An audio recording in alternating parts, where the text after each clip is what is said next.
Se voltea y me Ah, me estaban dice, grabando. y dice, mira, muchacho pendejo, ¿qué te pasa a ti, vale? Y yo, ¿qué? Pero que estoy hablando. No, chico, pero habla como hablas tú estás loco, ¿Qué estás en estás Yolandi. haciendo? Tú estás loco. Entonces fue así como, ok. Ajá, entonces estás en el tope de tu carrera. Cualquier cosa es el programa más escuchado en la radio en Venezuela por encima de las radios populares. Siendo la Mega no una radio popular, es una radio anglo que pone música en inglés. Y entonces tú un día decides, ¿sabes qué? Hasta aquí. ¿Por qué? ¿Qué pasó? Esta es la primera parte de la conversación súper agradable con Nelly Bravo, uno de los referentes de la comunicación para mi generación en Venezuela.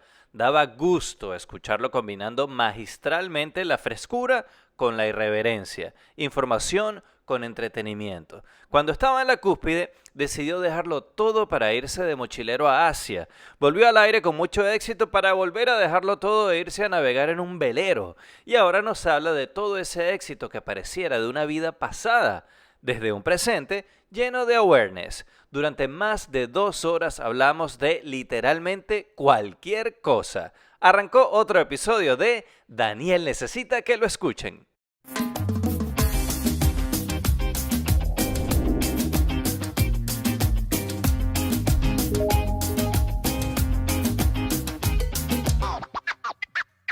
Chamo, vamos a empezar un poquito por el principio. Vamos a empezar por la A, pues. Ok. Yo Tú nací en antes, Caracas en tú eres caraqueño, 1968. sí. Pero en la radio empezaste en musicalización en Capital, ¿cierto? Empecé en musicalización a la par que hacía el primer año de comunicación social.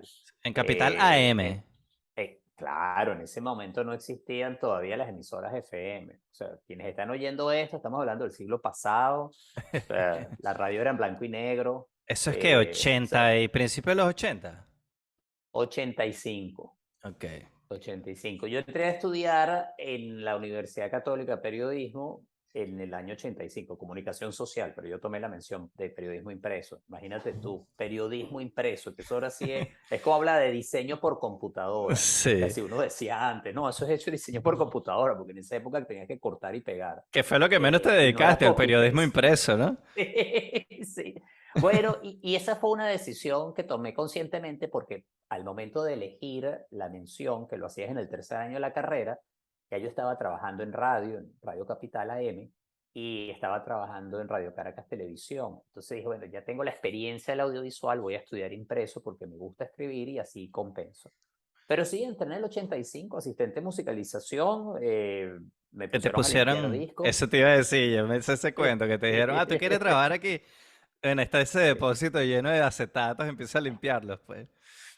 Bueno, es que en ese momento, cuando yo entro, la musicalizadora Rosy Álvarez tenía su asistente de musicalización, Tibisay Hernández, y cuando me reciben, yo llego allí palanqueado, tengo que decir la verdad. Es decir, los dueños de la emisora de Radio Capital, la familia Lebrón, muy amigos de mi mamá, de la familia Raidy, y entonces mi mamá les comentó, mira, Eli está empezando a estudiar en la universidad, ¿habrá algo para él en la radio? Me dicen, claro que sí, ven. Entonces, cuando me ven llegar, dicen, ah, este es el que lo mandaron ahí los dueños. Vamos a ver si aguanta. Esto es lo que llaman un Y rayo, que cayó de arriba. entonces dice, mira, abren la puerta del cuartico ese donde estaban todos los discos de música tradicional venezolana. Dice, ¿tú ves todo ese cuarto? Bueno, los vas a limpiar todo, lo vas a categorizar, los vas a pasar a máquina, todas las fichas con las piezas, vas a arreglar con un tape todas las carátulas que estén malas. Y las dos se van muertas de risa diciendo, esto no va a venir mañana. Y este cuento, de esto me lo echan ellas después. Dice, no solo que apareciste al día siguiente, sino que a la semana seguías viniendo y un mes después tú todavía venías y no faltabas al trabajo. Y ¿Cuántos ahí nos discos? dimos Y cuenta tu que única labor era limpiar los discos y organizarlos. mira, yo me venía, en esa época yo no tenía carro, y entonces yo venía caminando desde mi casa en San Luis, me iba caminando hasta la radio, que era además una caminata muy agradable, porque caminaba por Caurimare, pasaba el puente de los Ruices, caminaba un buen rato. Llegaba a la radio como eso de las 8:30, 9, Eso me era ahí pasaba cerquita del 3 canal horas. 8, ¿no? al lado, Centro Comercial Los Ruices. Y me pasaba 3 horas y media limpiando y luego yo me montaba en el metro, me iba hasta el Silencio, ahí agarraba mi autobús para ir a la universidad. Ahí en el Silencio generalmente me comía un perro caliente y me tomaba una chicha, ¿sabes? De las chichas esas que tenían supuestamente los collares y los Sí, zarcillos ahí en el donde fondo. donde los Esa era la historia. carteristas, la caleta de los carteristas. Esa era la leyenda urbana. Además, para irte Pero bueno, livianito sí, para la universidad, ¿no? Una no, chicha y claro. 2 perros. Y llegaba a clase y a la 1:30, 2 ya yo estaba en clase. Entonces sí, estuve así 3 meses o 3 meses y medio hasta que terminé con casi todos los discos y ahí me dijeron, mira, ahora sí, la verdad que Pasaste la ahora prueba. pasa a la otra oficina y ahora sí vas a hacer algo más de trabajo un Ahora poco. puedes Y limpiar ahí los discos empecé de a traer, rock, ya no solo exacto, música exacto. tradicional. Además, esa colección era una colección de primera que le había hecho, entre otros, Adolfo Martínez Alcalá, que era un gran locutor y cultor de música y tenía un programa que se llamaba Esta Tierra Mía, que era un programa muy, muy importante de música tradicional venezolana y también esa discoteca la usaba Manuel Correa, quien también tenía su programa de radio y era también uno de los grandes propulsores de la música tradicional. Que Pero también hizo efectivamente después deporte, me pasa. Manuel. Sí, claro, claro, claro. Él tenía, o sea, su línea principal era el periodismo deportivo, pero él fue presentador de noticiero de televisión y tenía este amor por la música tradicional venezolana. Manuel también se prestó a este juego de vamos a someter al nuevo. O sea, Pero es que, ¿sabes? pudiéramos decir que eso que te hicieron a ti es lo que para mi generación era la caja de baches y todo este rollo, ¿no? Exacto, A ti te pusieron exactamente. ahí, vamos a ver si este de verdad aguanta, no importa si los limpia o no, vamos a ver si él de verdad quiere seguir viniendo. Exacto, exacto. Porque era como un rito de iniciación y la radio como medio es un medio de tradición en donde tú tenías que ganarte tu puesto y empezabas de abajo y eso pasaba con todo. Por ejemplo, hay un cuento que a mí me encanta de Iván Locher, amigo común y muy querido. Oye, gran Iván, mentor, ¿cómo lo co- extraño, chamo? yo también, o sea, yo extraño las conversaciones con Iván todos los días, Además que yo todos los lamento días. mucho que sus últimos años nosotros no estábamos tan cercanos, pues él se había puesto bravo conmigo por una tontería y como que yo le escribí, estábamos como a punto de acercarnos otra vez y bueno, después pasó lo que pasó y no tuve esa oportunidad esos últimos años de compartir tanto con él como compartía antes. No, es que era, bueno, un tipo entrañable. Yo también, yo lo extraño muchísimo, muchísimo. Yo extraño conversar con él y hablar tonterías, porque no, tampoco es que todas las conversaciones eran muy intensas, pero era un gran conversador. Bueno, Iván contaba que él, cuando estaba empezando, le daban una guardia, creo que era en Radio Capital en ese momento, y tú sabes, lo ponían el fin de semana y en las noches, y creo que era Luis Muñoz Tebar, Lumute, que estaba en ese momento el productor, le decía, no, quédate, o era Osvaldo Yepes, uno de los dos. Le decía, no, es que ahí te estás puliendo, ¿sabes? Quédate ahí para que tú te vayas puliendo y te vayas puliendo. Y van como a los 6 meses le dice, bueno, pero me vas a dar para el betún, porque yo aquí ahí me pulí. Él tiene un cuento buenísimo de cuando él fue a decirle a su papá, creo, que quería ser locutor. Y entonces había un ventilador así en la oficina donde creo que el papá tenía un taller o algo así, no me acuerdo, estaba en la Sí, oficina del taller del papá.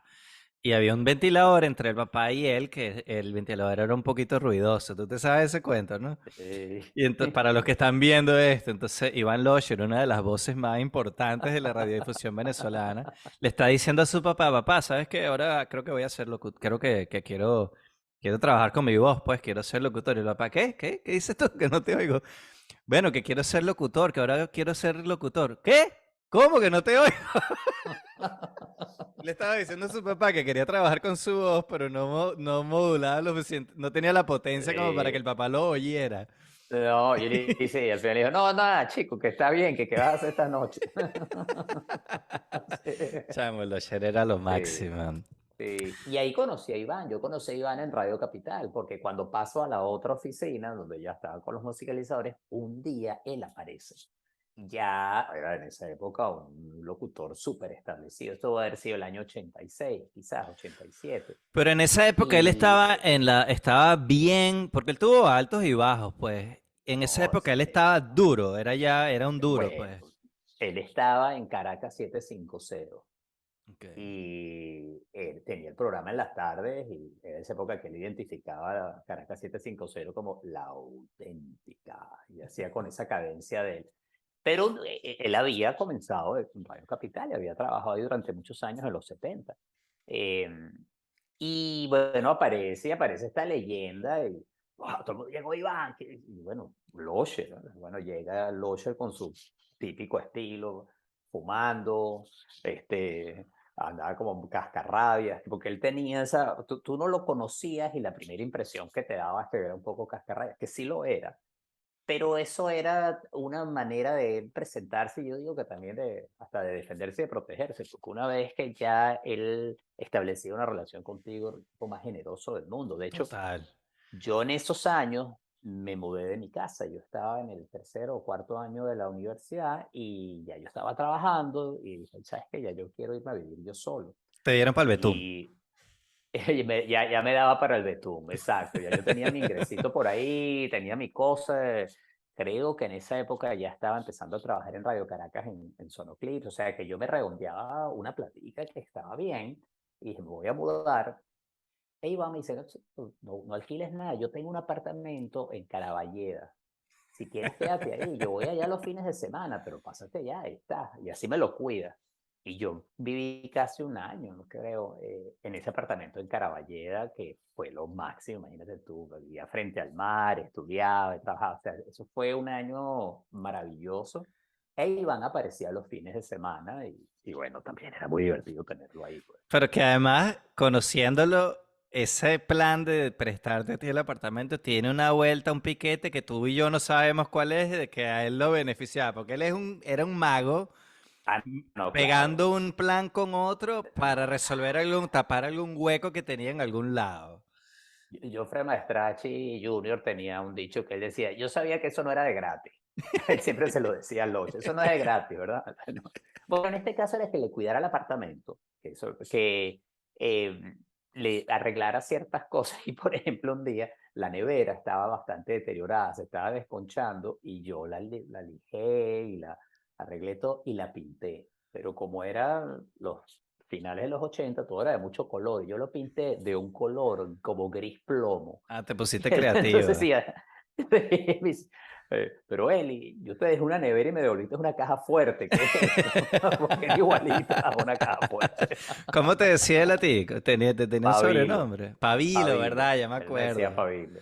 Que fue un sobrenombre que me pusieron entre él y Joffre porque decía que yo andaba todo el tiempo enrollado. Que yo andaba así como enrollado y hecho Ah, yo pensaba que era por los sí, flacos. también, también. Era un poco por las dos cosas, por lo flaco, pero también porque decían que yo andaba, bueno, porque tenía muchas cosas, estaba estudiando, trabajaba, estaba esto, yo no solamente estaba en ese momento haciéndolo en Radio Capital, pero que Radio Capital después pasó a la FM, a la 104.5 y ese fue un lugar maravilloso porque todo Pero el tú mundo llegaste ahí a estar al aire conversando. en AM, en Capital. Sí, mi primer programa de radio fue los sábados a las 3 de la tarde con Rosy Álvarez, quien era mi jefa en ese momento, Ese no es el Tibisay Adán, Hernández Eva y ya. la culebra. No, eso fue antes. Lo que yo te cuento es de antes. Un programa que yo tenía los sábados con Rosy que se llamaba Trazos. Y era un programa, como, era una revista de entretenimiento y actividades, cosas que hacer en Caracas, y entrevistábamos músicos y artistas. Fue muy chévere. Y después sí, trabajé con Mari Montes y Marisabel Párraga en Adán, Eva y la Culebra, que era ya en horario de lunes a viernes, después del noticiero de Radio Capital. Nos dieron un horario importante. El programa salía de 7:30 a 9 de la noche y fue una experiencia fabulosa. De... Estás disfrutando de la versión gratis de este contenido. Si quieres apoyarme para que pueda seguirlo haciendo y disfrutar de versiones extendidas y material exclusivo, te invito a que te sumes a mi Patreon. Desde $2 mensuales puedes ayudarme a que este proyecto sea viable. El link está en la descripción. Si no puedes sumarte al Patreon, no pasa nada. Suscríbete, disfrútalo, dale like y compártelo, que así también me ayudas. Gracias. Les quiero hablar de One Dental Studio. Es mi clínica dental de confianza, en donde me hago desde mi limpieza de rutina hasta cualquier emergencia que se me ha presentado con mis dientes. Cuando uno emigra, queda huérfano de odontólogo y es muy difícil conseguir un lugar donde lo traten a uno con cariño y en español. Aquí tienes todos los servicios bajo un mismo techo, con la doctora Magurno, que es venezolana, a la cabeza. Odontología general, odontología cosmética, diseño de sonrisa, implantes, Invisalign, cirugía. Y ofrecen un servicio que yo no he visto en otras clínicas. Para la gente que sufre de ansiedad o tienen una tolerancia al dolor muy baja, se ponen muy nerviosos en el odontólogo. Bueno, el servicio de sedación es para ese tipo de pacientes y lo ofrecen en muy pocas clínicas. Así que pregunta, toda la información está en su página onedentalstudio.com. El One es en número, el número uno. Están en la zona de Davie, que es un punto céntrico entre Weston, Miami, Pembroke Pines, Pompano. Y diles que vas de parte de Daniel. Hay un especial ahorita de $99 para pacientes nuevos. Si no tienes seguro, hay unos planes de pago bien amigables. Así que ya sabes, One Dental Studio. Ahí tienes todos los servicios de odontología bajo un mismo techo. ¿Qué iba Adán y Eva y la culebra? ¿Tú eras la culebra? Yo era Dan. Yo era Dan. Según Lumute, para poner un poco de contexto, era el productor general de Radio Capital, pero también era el guionista de Fulchola, el Y sargento él estuvo en el Fulchola. Camaleón, ¿no? Exactamente, y luego crea el Camaleón. O sea, él fue uno de los grandes guionistas y humoristas venezolanos. Entonces él decía que ese trío de Mari Montes era la culebra, porque ella estaba cubriendo la fuente de política y congreso, y ella era súper incisiva. Adán, porque él decía que yo era el más inocente de todos y el más muchacho. Y bueno, Eva era Marisabel, porque también Marisabel, con su aspecto de ser muy, ella es un aspecto muy angelical, es una periodista muy acuciosa. Ella es de las que preguntaba cosas así fuertes con una sonrisa y una carita Total. así como, mira, que no. Entonces, jugamos un balance que fue muy bueno en ese tiempo. Ese programa debe haber durado un par de años, porque cada uno tenía un rol y yo disfrutaba pues mucho el mío. Yo era el menor de los tres y en paralelo estaba empezando ya a hacer mi trabajo de televisión. Y Entonces ahí ya había yo empezado creo, Sonoclips, ¿no? Sonoclip empieza después. Ahorita estoy tratando, bueno, imagínate, acordarse de esos años es difícil, pero yo creo que Adán y la Culebra puede haber sido el 87, 88 y Sonoclips empieza en el 89, Claro, porque por ahí. tú ya hacías Sonoclips antes de llegar a la Mega, ¿cierto? Sí, sí, yo hice Sonoclips, yo creo que el 89 y el 90, el programa debe haber terminado en el 91 y yo empecé en La Mega en el 92. Con cualquier cosa. Eso sí me acuerdo, septiembre del 92, eso me acuerdo porque, bueno, en esa época lo contaba mucho y se me ha quedado fijado los recuerdos. O sea que tú Anoche andaba en estuviste una al aire, fiesta. perdón. No, no, que estaba anoche con un amigo y estábamos hablando de cómo uno se acuerda de eventos del pasado con mucha facilidad porque has contado esa historia con frecuencia, pero las cosas más recientes empiezan a olvidarse porque no las estás recordando y no estás contándolo de nuevo y no Total. fijas el recuerdo, ¿no? A mí me Pero pasa bueno, que a veces muchachos, ese recuerdo está anclado con otros recuerdos, entonces que son en la misma fecha, y tú dices, ah, bueno, esto fue en la misma época que yo me empaté con esta novia, está al año, ¿no? Más o menos es más fácil de ubicar que otros recuerdos puedes tener ahí un espectro de 2 años. claro, bueno, y algunos están mezclados, pero por eso García Márquez decía que el pasado no es lo que ocurrió, sino lo que uno recuerda y cómo lo recuerda. Me parece buenísimo porque tú sabes, hay gente que me cuenta cosas de mí, de eventos en donde yo estuve, de situaciones que yo no recuerdo y bueno, esa persona se acuerda de esa manera. O yo lo recuerdo distinto, pero bueno, ¿qué fue lo que pasó? Es difícil, es difícil. Bueno, tú sabes que en mi tesis para lo que están viendo esto que nunca entregué iba a ser sobre Rubén Blas y ese señor que está ahí iba a ser el tutor, pero nunca la entregué. Y una de las cosas que me dijo Rubén en las entrevistas que yo hice con él, que creo que las voy a publicar en forma de podcast, porque tengo todo ese material por ahí. Él dijo, la memoria Claro, siempre edita y edita a favor de uno siempre. así es, totalmente, y está bien, bueno.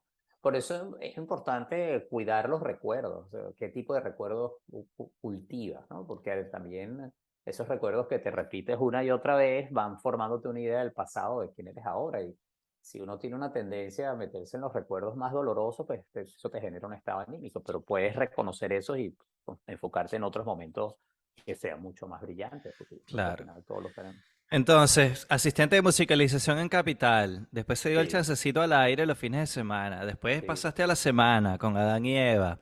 Sí, y Y tenía más un o menos en programa esa los misma domingos en la época, noche. Tenía un programa los domingos en la noche que para mí fue muy importante, se llamaba Sin Audiencia. El programa era de 10 a 12 de la noche los domingos. tú solo. Y yo ahí, era yo solo, yo ponía la música que a mí me gustaba y empecé a colocar las cintas, porque en esa época no había, ninguna de las bandas había grabado, de los grupos que estaban en el, que uno llamaba el underground caraqueño, que estoy hablando de Sentimiento Muerto, Desorden Público, Los Amigos Invisibles, todos esos grupos que todavía no tenían sus primeros discos. Yo ponía las cintas, Zapato 3 y bueno, y muchas otras bandas. O sea, Yo gocé básicamente también eran mucho demos ese lo que tú programa. ponías, ¿no? Los demos de ellos. Eran demos, sí, demos, grabaciones de conciertos, pero todo eran grabaciones que estaban en cinta, porque todavía no habían editado los En un primeros reel. discos. Tenía unos reels pequeños, bueno, todos los tamaños. A veces me mandaban un cassette y yo transfería del cassette a la cinta, ¿no? Sí, sí. Bueno, era una radio análoga, ¿no? Hay que recordar que en esa época no existía la grabación digital. Eso no había CD, no había nada de eso. Era Total. cintas magnéticas, acetato y ya, en AM. Bueno, cuando yo llegué a a la Mega, que nosotros coincidimos ahí por un tiempo, todavía se usaba el eh, cajetín. Claro, Había sí, CD, ya estaba la computadora, pero todavía había muchas cosas que estaban en cajetín y todavía yo llegué a producir programas y a editar programas en reel, en cinta, pero ya eso venía de salida, pues ya había el DAT, el minidisc, ya estaban como, fue la etapa, yo llegué justo en la etapa de la transición de lo análogo a sí, lo sí. digital. Cambio grande, sí, sí. Entonces, bueno, después de eso hago el programa de Neve y la Culebra, empiezo a hacer sonoclips, ¿Cómo se dio como te digo, Sonoclips? bueno, ¿Tú fuiste el programa fundador de estaba al aire. Sonoclips o tú arrancaste después? Eso lo empezó Nelson. Ahí estaban Nelson y Carolina Ramírez, y la historia es muy peculiar, porque el director de Sonoclip, Rómulo Guardia, y el productor Alejandro Antoni, y el otro productor es Jorge Sayé, ese eran, digamos, los que empiezan con eso, y Silvia Briseño también de productora, Creo que estaban trabajaban en trabajando. una compañía que hacía contenidos que era hija era de uno, parte de uno BC, ¿cierto? Y Era sonográfica. en Telearte, trabajaba, los estudios y las oficinas estaban en Telearte. Telearte era el gran estudio de grabación donde las estrellas musicales de los 80 y grabaron muchísimos artistas. Era un estudio Sonográfica, muy sí. importante. Eh, y Sonoclip lo que tenía era un hueco en un depósito ahí, donde decían, lleno de hongos y mal iluminado, donde nos metían a esta gente que estaban con la idea de hacer un programa de música.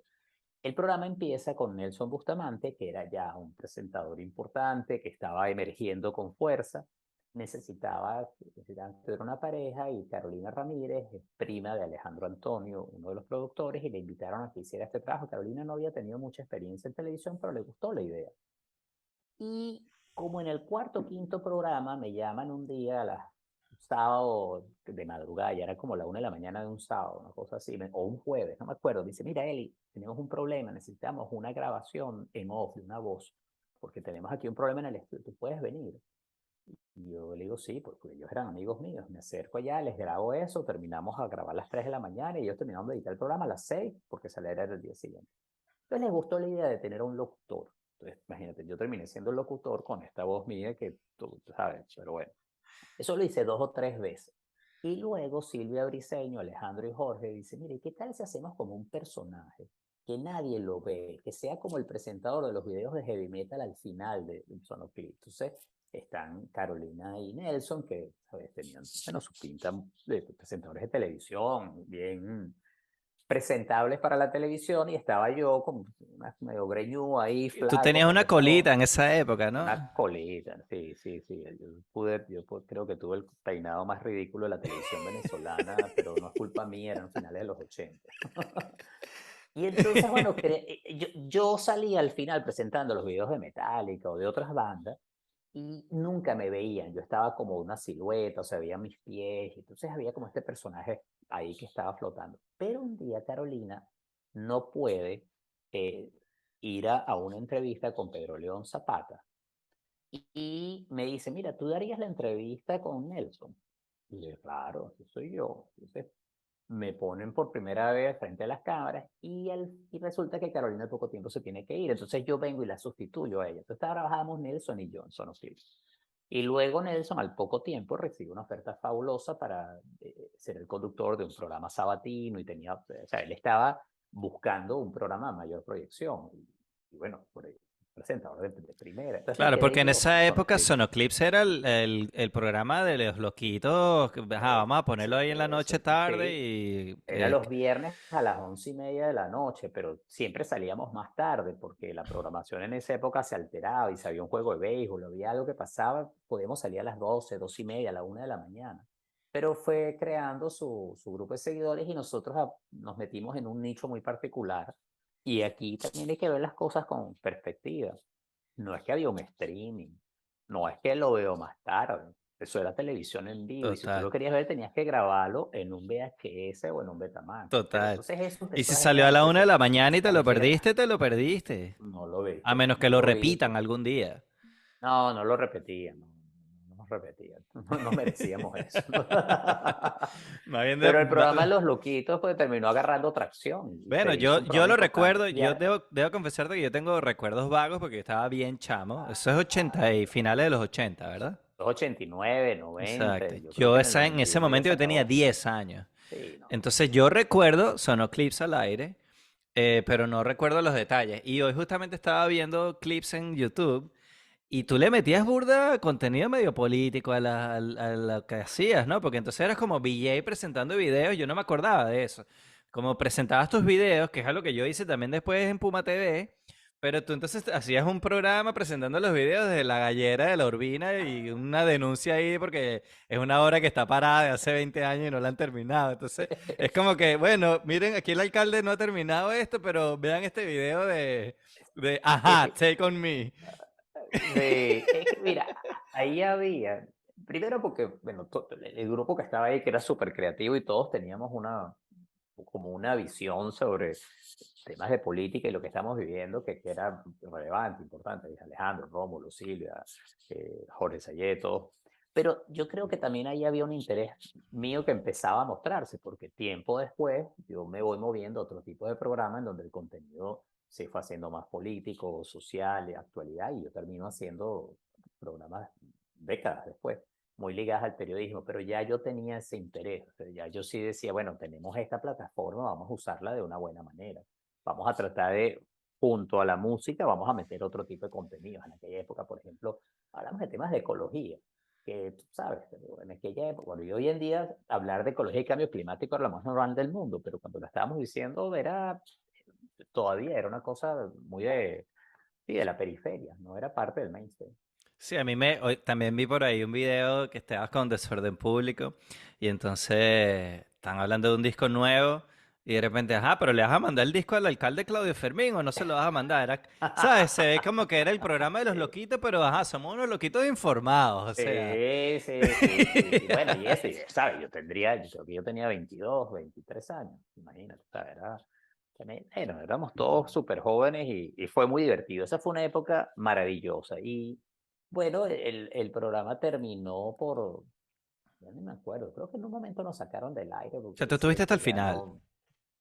Bueno, es que ese programa fue mutando en muchas, por eso cuando tú me decías si yo fui fundador, es que este programa reencarnó muchas veces, porque sí, terminó en algún momento del 91, creo que a finales del 91, y después lo retomaron y volvió Rómulo y empezaron a entrar otras personas y otros conductores, y tuvo como 3 o 4 reencarnaciones a través del tiempo.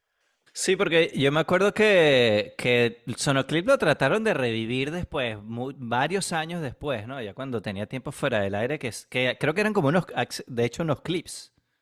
Eran como Sí, es que unos... tuvo eso, otros formatos, tuvo muchas vueltas porque había dejado un público que estaba pendiente, digamos, de lo que estábamos haciendo y que quería ese tipo de televisión. Entonces, sí, pero ya ahí ya yo digamos, me separé, salí de Radio Caracas y me fui a trabajar bueno, eso me dio una época, yo quería ser guionista de documentales. Entonces, trabajé en Expedición, que era un programa de documentales importantísimo. Bueno, digo que trabajé. Ellos muy gentilmente me adoptaron allí en un momento, Que me eso era fue una una producción expedición. independiente para Radio Caracas, ¿no? Sí.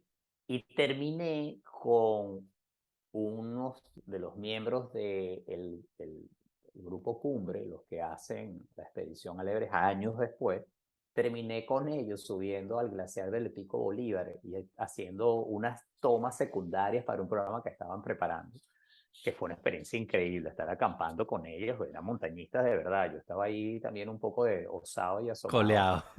coleado, durmiendo 3 o 4 noches en el glaciar del Bolívar. Es que ese Eh, programa Expedición era brutal. sí, sí, sí, sí. Y era lo que yo decía, yo quiero hacer esto, yo quiero trabajar ahora en documentales y tenía esta idea, pero bueno, no, digamos, empezaron a surgir algunas opciones y una de ellas fue trabajar en La Mega en el año 92 y ahí junto a Polo, otro Pero Polo. aguántate ahí, párate ahí, porque aquí yo te quiero preguntar, porque a mí siempre me ha dado el feeling desde afuera de que tú te sientes mucho como talento, no como productor o como guionista o escribiendo. Tú como te sientes más cómodo, es como yo lo percibo en radio que en televisión. Sí, Como sí, host de sí, sí. televisión, a mí siempre me ha parecido que si tú pudieras no haber trabajado en televisión nunca y hacer solo radio, tú lo hubieras hecho feliz de la vida. Totalmente, totalmente. Pero se me daban oportunidades en televisión y me parecía interesante hacerlo. Y algunas de ellas fueron, bueno, fabulosas. Terminé años después, ya eh, en el año 97 me vengo a Miami a trabajar en el Discovery Channel, ¿no? People and Arts, Pero ¿no? sí, sí, en People and Art. Pero tienes razón, a mí no me gustaba tanto estar en cámara. Si yo era muchísimo más feliz, me gustaba más estar en radio y todavía disfruto. O sea, esto que Que estamos haciendo ahora, a mí también siempre me ha parecido que tú te gusta el anonimato. O sea, sí, a ti te gusta ser un nombre conocido como una marca de la que tú puedes vivir, pero eso que la gente te reconozca en la calle y todo el mundo sepa cómo te ves tú y quién eres tú y quieres una foto, tú como que no te sientes muy cómodo con eso. Lo estoy leyendo bien. sí, sí, sí. Ahora, bueno, primero porque no tiene la misma intensidad y ahora agradezco muchísimo ese gesto de cariño. Pero sí hubo una época en la cual eso se me convirtió en algo que me incomodaba. Me resultaba muy incómodo. Yo quería hacer el trabajo, pero efectivamente todo lo que traía y conllevaba y esa parte de la fama me sentía, me hacía ajeno, no me gustaba, a veces era mucha presión. Y efectivamente, cuando hago el programa de cualquier cosa en La Mega, que estuvo al aire del año 92 al 94, este programa tuvo un impacto muy grande.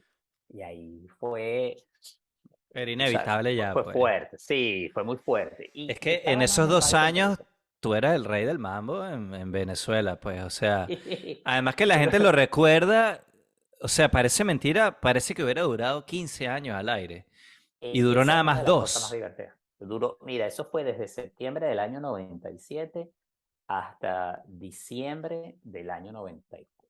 Del año 97 te dije, no, disculpa, de 94. septiembre del año 92 a diciembre del año 94. O sea, Claro, que a ti fueron te casi, llevaron a la Unión Radio en combo con Polo, ¿no? Que sí, ustedes los dos estaban en exactamente. Capital y él fue de gerente y tú de talento, que después él terminó al aire también.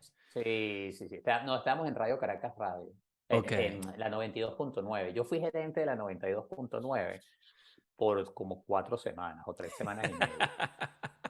Porque me invitaron a ser gerente, me ofrecieron el puesto, pero entonces en ese momento quien estaba saliente era William Rey y tuvimos una relación muy complicada y básicamente William no La soltaba. transición no fue smooth. Sí, entonces era un momento, ¿sabes? Y yo entiendo, él estaba muy relacionado, entregado, o sea, esa radio era pues, una hora en la que trabajó mucho y tenía un cuidado y un detalle en mantener los estudios y en todo eso y bueno, yo tenía otra personalidad, entonces no se dio tan fácil y yo en un momento dije, no, mira, yo me voy porque es que esto no, así es insostenible. O sea, tú Y te ahí fuiste fue antes de que cuando, te llamaran de un radio. No te fuiste porque te llamaron de sí, allá. sí, sí. Yo creo que sí. Yo creo que yo me fui. Yo no fue de una para la otra. Creo. Ahí ya se me empieza. Polo se acuerda mejor de eso. Pero sí estábamos trabajando juntos y un día Sergio Gómez, padre, nos llama y nos invita a un restaurante chino en la avenida Río de Janeiro, ahí en Las Mercedes. Me acuerdo que llegamos Polo y yo así, bueno, estoy llamando Sergio Gómez. Qué raro, porque Sergio Gómez era pues, una de las grandes figuras en De los medios de chivos, radio, claro. ¿sabes? O sea, y entonces me dice, mira, yo quiero que se vengan a la emisora juvenil de nosotros y que hagan un programa de radio. Que la Mega en ese momento no tenía muchos años, ¿no? Tenía... Era una emisora bastante reciente, sí, Sí, como FM, y tenía a las super figuras. Ahí estaban Jesús Leandro, Valdemaro Martínez, total. o sea, Rode ya había estaba. locutores.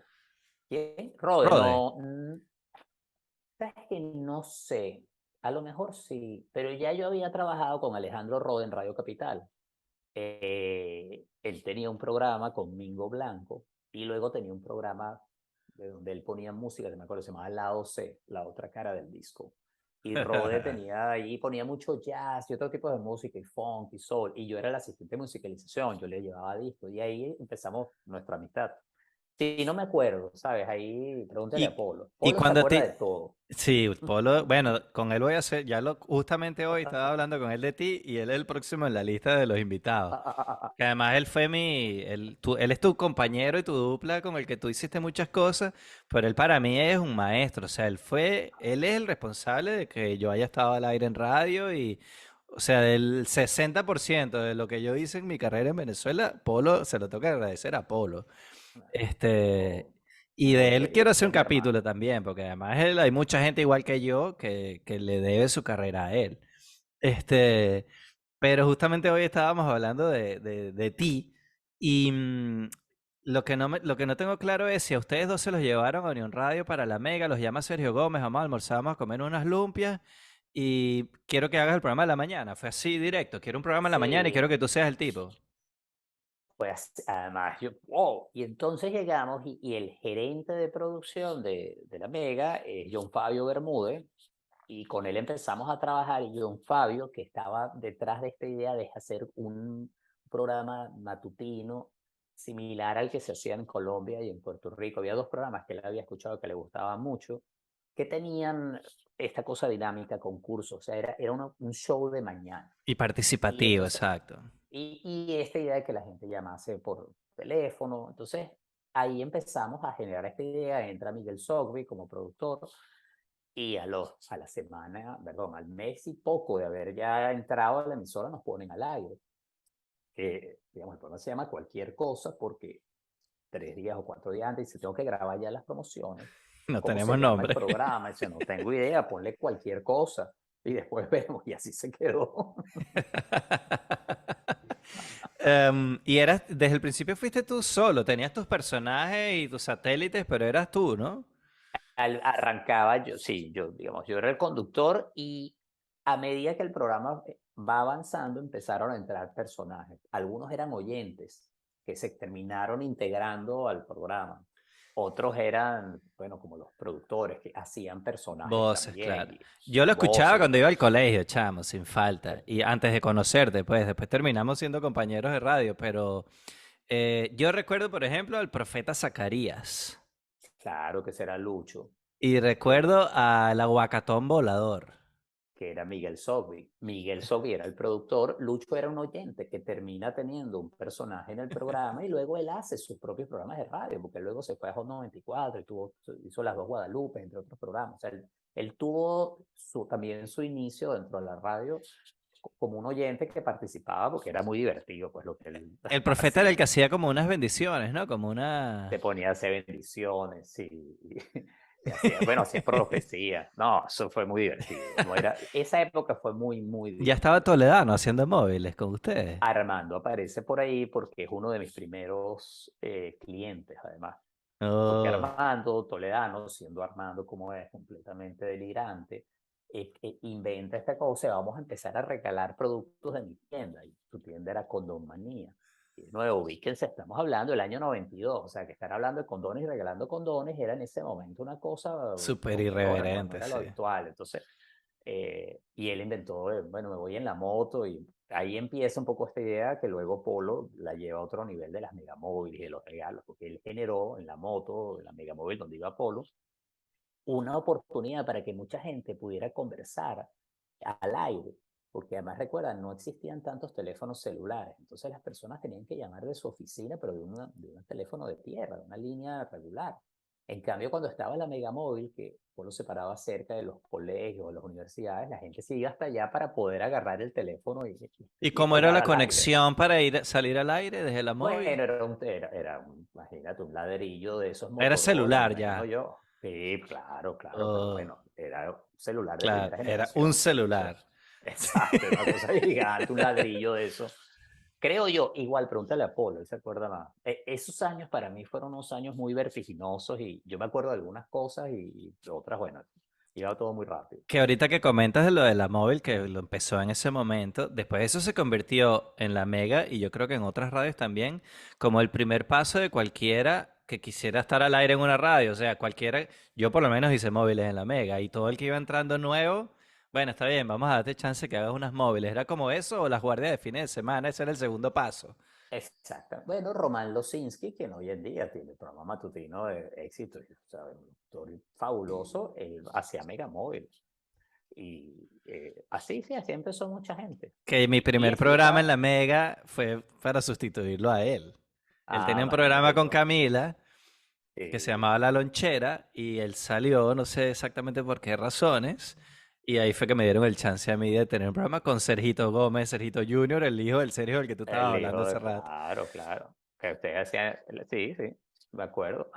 Y ahorita que dijiste que estábamos hablando de la magnitud, que te sentiste un pelín abrumado por el alcance que tenía cualquier cosa y que sí te sentiste en un momento así como que no necesariamente eso era lo que tú querías, aparte del trabajo que sí lo amabas, pero esta parte como que no te...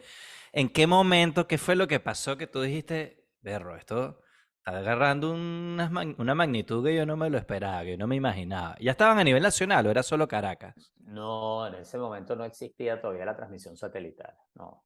Eh, no te sabría decir, mira, yo me acuerdo, eh, yo vivía en esa época en Chulavista, tenía ahí un anexo bellísimo, veía el Ávila y hacíamos fiestas, o sea, una cosa muy entretenida, pero yo me estaba sintiendo un poco así, me sentía muy solo y ahorita viéndolo en Soltero. retrospectiva yo me doy cuenta, sí, sí, sí, estaba soltero. Y me acuerdo que incluso yo estaba, ahorita viendo en la retrospectiva, yo pasé por unos episodios de depresión en ese momento. Y me acuerdo que se me metió en la cabeza, me gustaba mucho, pero entendía lo de lo que estaba cantando Héctor Lavoe con el cantante. Entonces me venía a la cabeza esa idea, ¿no? De que yo soy el cantante, bueno, yo era como el locutor y toda la gente me oía en las mañanas, que era como una fiesta, pero nadie sabía realmente lo que me pasaba. Me identifiqué mucho con esa letra en este momento. Claro, que me Y imagino que luego tenías por un lado al departamento de ventas. Mira, a mí no me importa cómo te sientes tú. Aquí tengo 30 clientes que necesitamos hacerle la cuña. Y hay que seguir saliendo al aire. No importa si tú estás cansado o no estás cansado, si te fuiste de rumba o no te fuiste de rumba. Hay que seguir, la sí. máquina tiene que seguir produciendo. Sí, sí, sí, sí, sí. Bueno, ahí hay una de esas historias de, fíjate que qué bueno es conversar las cosas luego de un tiempo y cómo las amistades permanecen.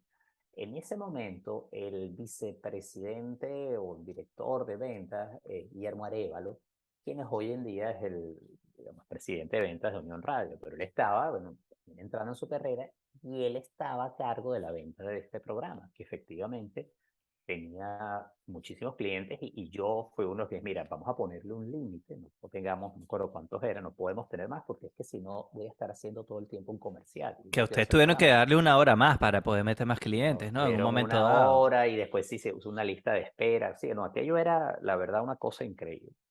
Y Guillermo estaba feliz, y dije, imagínate tú, o sea, él estaba haciendo mucho dinero también vendiendo y estaba súper emocionado. Y cuando tiene como 6 u 8 meses de haber tomado ese rol, yo decido que me voy. Y Guillermo me dice después, tú no sabes la rabieta que yo agarré contigo. O sea, yo estaba Claro. súper molesto contigo. Dice, ¿cómo se va a ir si es que ahorita estamos todos empezando a hacer plata? Y él también, ¿por qué lo hace? Y ahorita somos pues grandes amigos, ¿no? Y él le dice, yo ahora sí entiendo lo que tú estás haciendo y no lo hubiera hecho a lo mejor otra persona. Yo no te diría que, no te podría decir si hubo un momento en específico, pero sí sentí la necesidad de vivir de otra manera. Y entonces a finales de ese año 94 yo empiezo ya la relación con Sandra, que después será mi primera esposa, y empezamos a tener solo una relación estable y que era muy, o sea, muy llena, sino que ella también compartía este deseo de viajar, por ejemplo. Entonces, bueno, ahí fue donde inventamos irnos en carro hasta Salvador de Bahía. con unos amigos, luego nos fuimos 4 meses morraleando Porque para tú el eres bien sureste hippie, asiático, todavía después lo me gané eres, un año. ¿no? Bueno, depende no sé qué llamas hippie, pero digamos que sí me gusta el poder disfrutar la naturaleza y, y que no todo tiene que ser por una razón de una transacción, sino que hay cosas que no tienen valor y las quiero disfrutar también. Y esa es la misma época del viaje, creo que fue a Tailandia, que tú te fuiste, ¿no? Sí, sí, sí, sí, nos fuimos 4 meses al sureste asiático, entonces estuvimos morraleando en Tailandia, en Malasia, Indonesia, Eso fue con pasamos tu por Vietnam. esposa, con tu novia. En ese momento éramos novios, pero sí, con Sandra nos fuimos los cuatro eh, e hicimos este viaje que fue fabuloso. O sea, fue súper chévere. Entonces yo me tomé como un año, la verdad que todo el año 95 yo estuve viajando. De hecho, todo empieza porque yo decido además que voy a correr un maratón. Y entonces yo corro el maratón de Nueva York en el año 94, en noviembre del ¿Ya 94. tú venías corriendo de antes o...? Bueno, tú sabes, yo ahí más o menos decía que corría, pero con un cuerpo de 24 años que lo aguanta todo. Uno es inmortal, Toledano, me sí. acuerdo, Toledano me dice, mira, que tengo un amigo que tiene una cámara hiperbárica, que en aquella época la cámara hiperbárica era una cosa que nadie había escuchado hablar en el CCCT. Y yo me metí unas sesiones de cámara hiperbárica y yo digo que eso fue lo que me logró a mí poner con el nivel de oxígeno que yo terminé esa carrera, porque, digamos, yo entrenaba, pero también tenía toda esta vorágine alrededor y rumbeaba, y yo tenía mi vida como, bueno, como cualquier persona de 24 años Eso te iba a preguntar, también, tú sabes, eras mucha rumbero, te intensidad, echabas pero palos bastante, drogas. no, no mucho porque yo tenía que estar a las 6 de la mañana transmitiendo, entonces yo no me podía exceder. Entonces yo era uno de los que me iba a cierta hora, yo desaparecía y todo el mundo sabía que, o sea, yo no era de los que, por ejemplo, llegaba directo a hacer el programa, no podía porque necesitaba estar 4 horas con mucha concentración. Y me doy cuenta hoy en día que he tenido siempre una capacidad de modular y de tener conciencia de no excederme. Pero exacto, o sea, no es que yo era una persona que me acostaba a las 8 de la noche, pues haberme comido un plato de ensalada y salía a correr a las 3 de la mañana. O sea, no era mi rutina, ¿no? Pero tenías que estar a la radio a las, ¿qué? 4:30 llegaba, 5. Bueno, no, yo llegaba a las 5:40, a 5:45, salíamos al aire a las 6, pero ya, sabes, todo estaba ya organizado. Y ese programa tenía una pauta general, pero también era muy de lo que sucediera en el momento. Entonces, eso era también muy agradable. Yo sí tenía un concepto claro de lo que íbamos a hacer. Luego del programa, el mediodía y en la tarde sí preparábamos el material, pero sí, pero llegábamos y era, vamos a ver, porque la intervención de las personas, los invitados, los personajes, todo eso le empezaba a dar un nivel de Alimentaba, sí. improvisación. Sí, Pero claro, tú lo dices así, suena fácil, pero tú eras un tipo que estaba informado de todo lo que estaba sí, pasando, leías mucho de muchos temas distintos. sí, O sea, cuando sí, tú sí, tienes toda esa información fresca, es fácil improvisar. Pero sí. sí, bueno, fácil entre comillas, pero tienes de dónde sacar. Hay gente Es que a veces que se tira y no tienes nada de dónde agarrarte, ¿entiendes? Bueno, mira, eso es como, por ejemplo, el que quiere tocar jazz, pero no sabe tocar bien el instrumento. O sea, tú sí, tienes que prepararte, como decía alguien, tienes que amoblar bien la cabeza. Si tienes la cabeza bien amoblada, luego tú puedes trabajar sobre eso. Y sí, a mí siempre me gustó leer. Estaba a leer, ir al cine, o sea, estaba constantemente recibiendo información y eso me daba, siento yo, un marco para tratar distintos temas. Creo que de una Claro. manera, sí, distinta quizás a como lo trataban otras personas, pero estoy Que de a, acuerdo pes- contigo. que a pesar del tono informal, irreverente, que hoy sería el programa más zanahoria posible, era lo que ustedes hacían. Pero en esa época Bueno, era irreverentísimo. Nada más porque tú sí, no hablabas como Valdemaro, ya era una cosa así, no, nueva. totalmente, totalmente. Era súper zanahoria. Sí, era una cosa que, bueno, tan así que era un programa que le encantaba a las mamás y a las abuelas. Decían, ay, yo lo hago con mi hijo, porque no había nada que les hiciera demasiado ruido. Bueno, ahí sí, te regalaron unos condones o así. Dijeron, pero no había nada que fuese tan transgresor.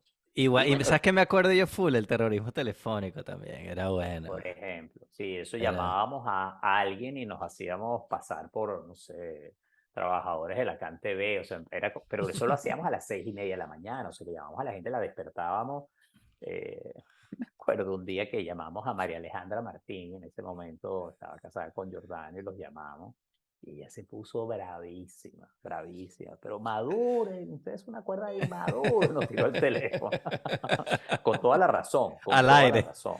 Claro. No, o sea, el chiste era o sea, empezaba a replicar el teléfono y lo ponías al aire y ahí empezábamos a hacer el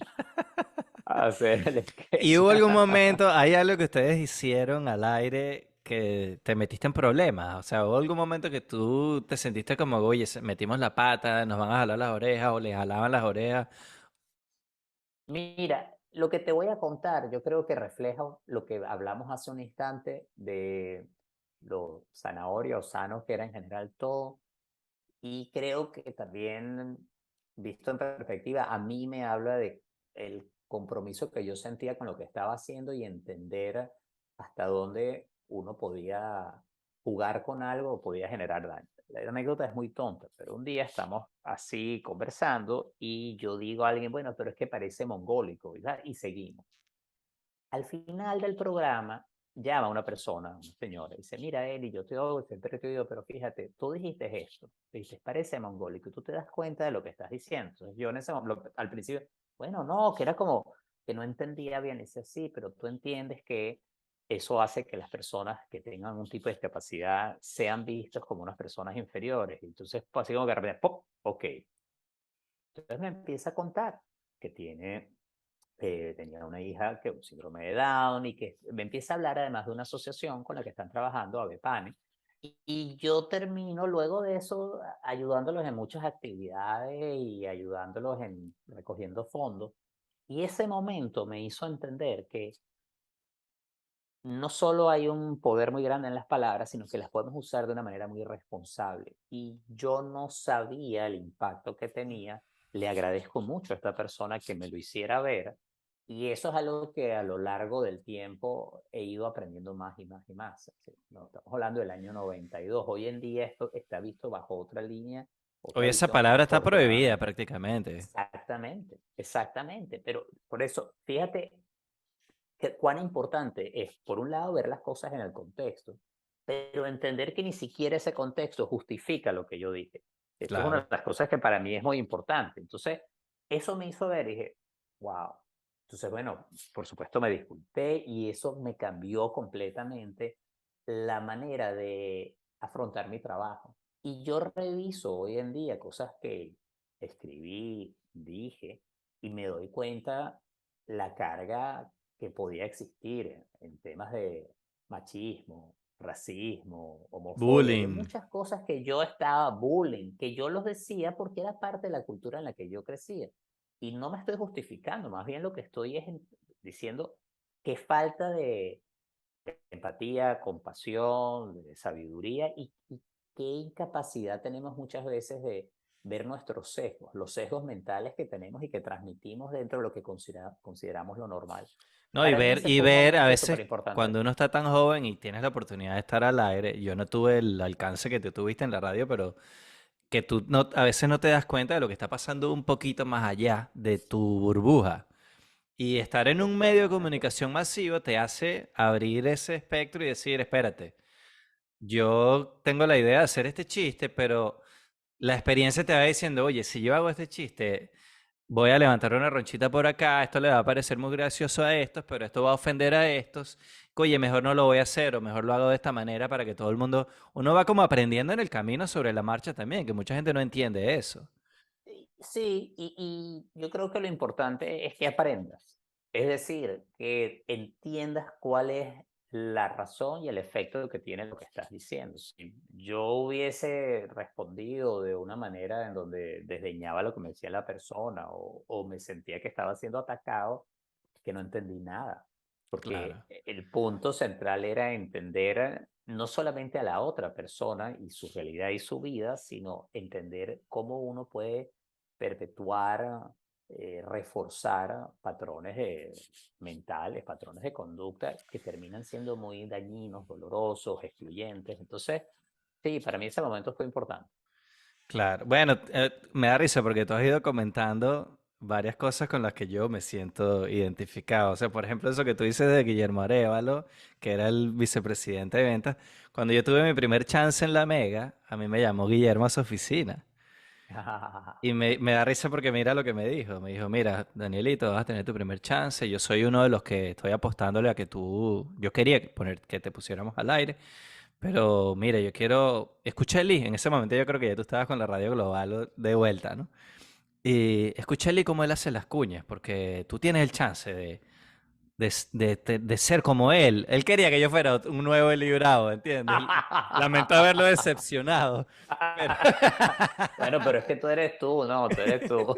Total. Y lo que dices de esa palabra Ah, que tú dijiste, que te llamó una oyente, por lo que me cuentas te lo dijo de una manera fue muy empática contigo. No te lo dijo de mala mucho. nota. No, y eso Que es eso lo se que yo le agradece. agradezco. Full. Pero Totalmente. a mí me pasó una vez con un chiste que hicimos y dijimos paralítico, la palabra paralítico. En el chiste había un paralítico involucrado. Este, y llamó a una persona, pero esta persona sí llamó como un estado de ánimo más, como más alterada, pues. Entonces, bueno, si tú tuvieras un familiar así y tal, y la interacción no fue tan positiva como la tuya en el momento, porque por su actitud mi reacción también fue a la defensiva por teléfono. Todo esto peleando por teléfono mientras está sonando una canción y dentro de un minuto vas al aire Imagínate. otra vez. Pero a la larga sí me dio a entender, oye, ahora con el tiempo uno dice, oye, esta persona, menos mal que me llamó, porque me hizo abrir los ojos. Quizá en ese momento no lo entendí, pero un poquito después lo entendí porque me pasó algo parecido más adelante. Y uno va como atando cabos y dice, oye, la cosa no es por ahí, la cosa es por este lado. Y tampoco es una nota que uno le quiere caer bien a todo el mundo, sino que, oye, No. el objetivo de todos los que hacemos un trabajo como este no es ofender a nadie, y que nadie se sienta mal escuchando lo que tú dices.